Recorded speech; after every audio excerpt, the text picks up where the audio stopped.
We're back here for the Tommy Maroon Sports Show on WCTV. What episode is this? Number 152. That's what I thought.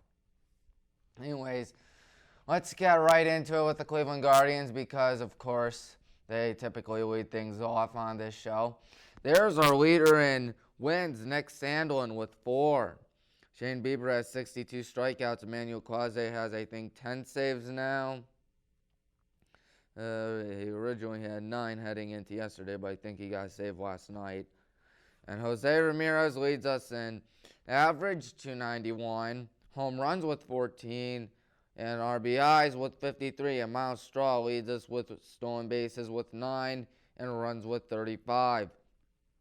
So anyways, the Guardians played the Royals over the weekend, and it was indeed sweeping time as we swept Kansas City. Looks like it's sweeping time.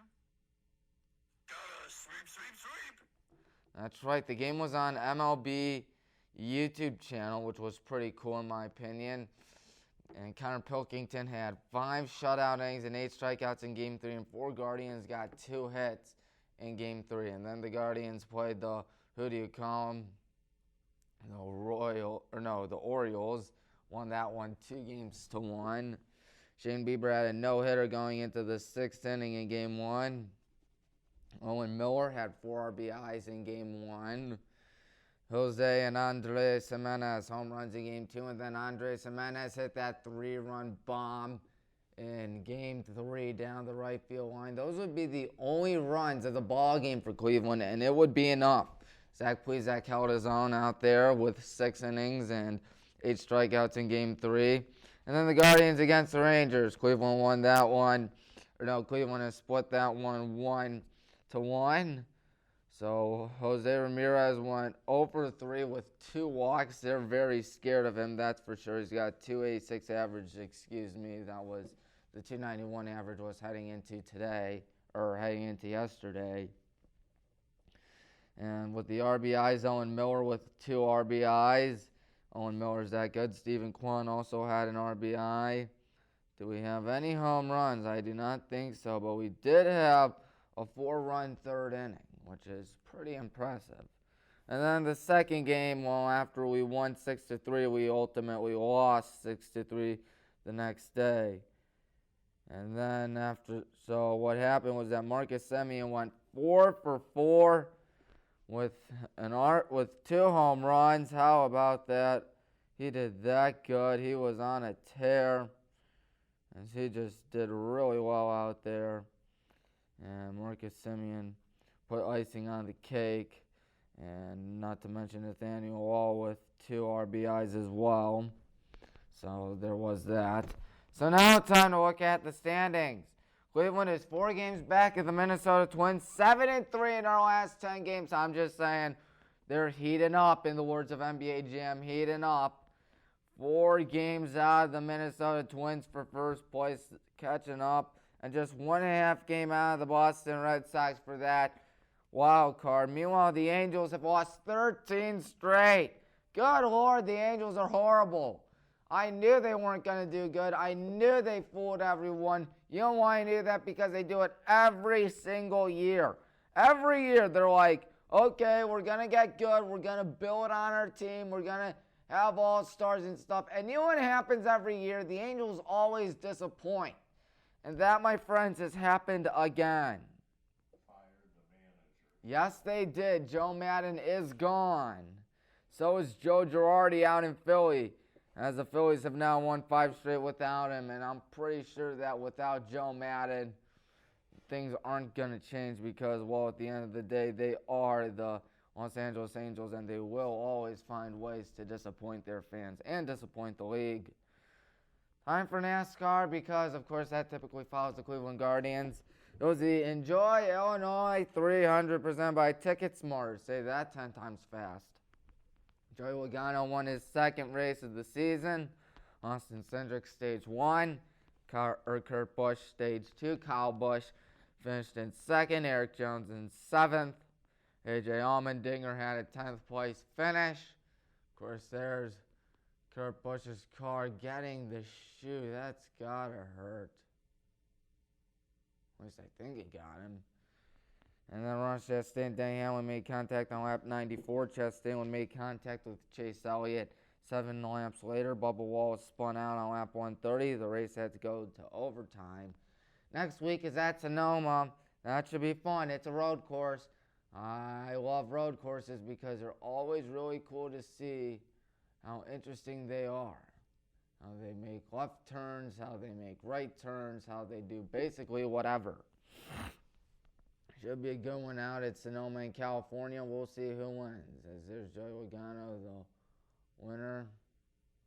As he celebrates, of course, he's got 2 wins this season, and he'll be going into the playoffs.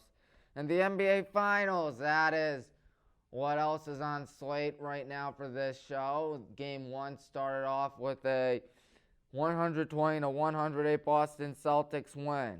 Derek White, 21 points off the bench. Steph Curry, 34 points and 7 threes. Warriors were winning for most of the game, and Golden State blew a 15-point lead.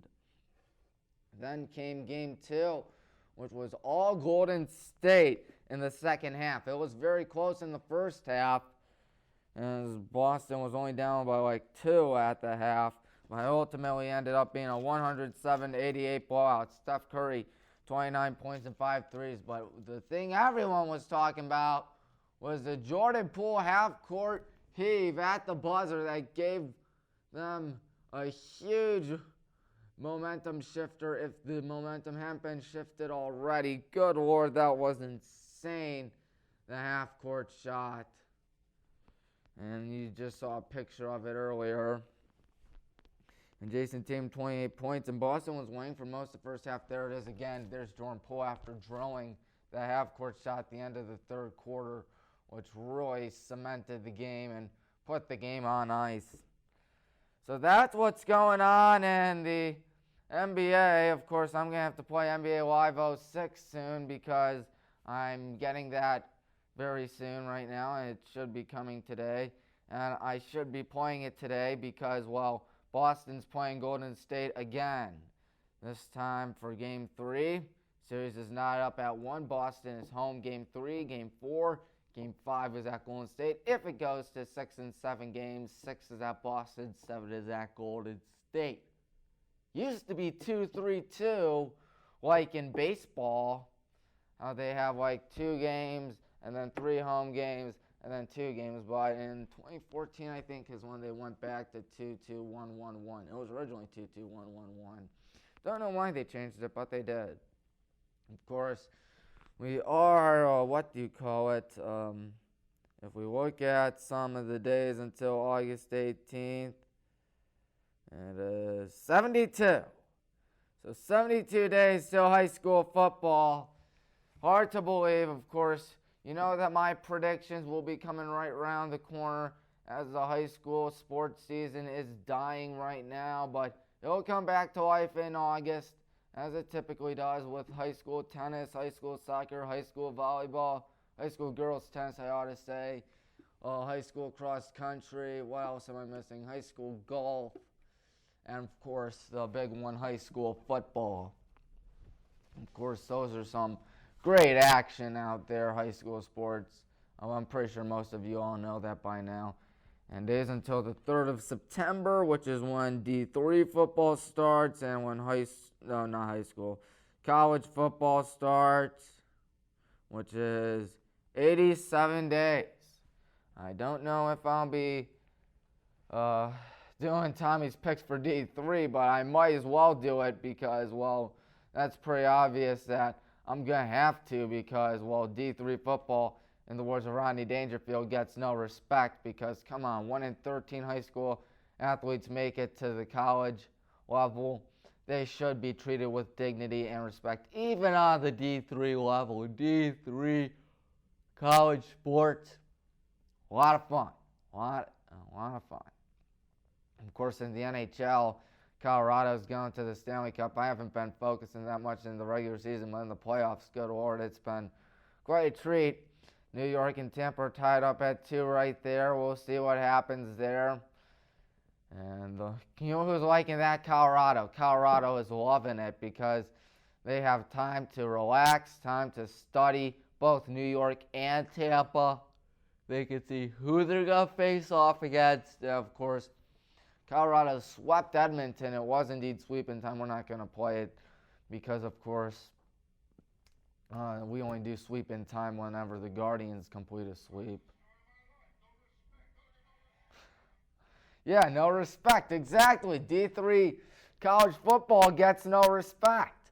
And it should get respect. Thank you, John. And, of course, I don't know why, but it just doesn't. I mean, you look at such historical programs like Mount Union and how they've won like nearly 50 straight right now. They haven't lost since 2016 in the regular season. Of course, they have lost in the playoffs. And even though it's been 5 years since their last national championship, which is basically like 50 years on Mount Union level, you know for a fact they're going to be hungry for more. But can Baldwin Wallace stop it? I'm just saying, don't sleep on the Yellow Jackets. Don't sleep on Coach Hilford and the Yellow Jackets. It should be a good one. November 12th. I'm looking forward to that. When is November 12th? Days until November 12th. Let me look it up. Days until November 12th. 157 days. So 157 days until it is November 12th. And how about this? We're 200 days away from Christmas. Who would have thunk it? I was just curious because I'm like, you know what? I'm looking up a bunch of days until whatever. Why not look up days until Christmas? 200 days. So yeah, it's not that far away considering the fact that the Earth is like 4.5 billion years old. And considering the fact that the history of time, of course, is like, more than that. But still, D3 no respect. We'll see. I'll give them respect next season on Tommy Maroon Sports Show right here on WCTV. Goodbye, everyone.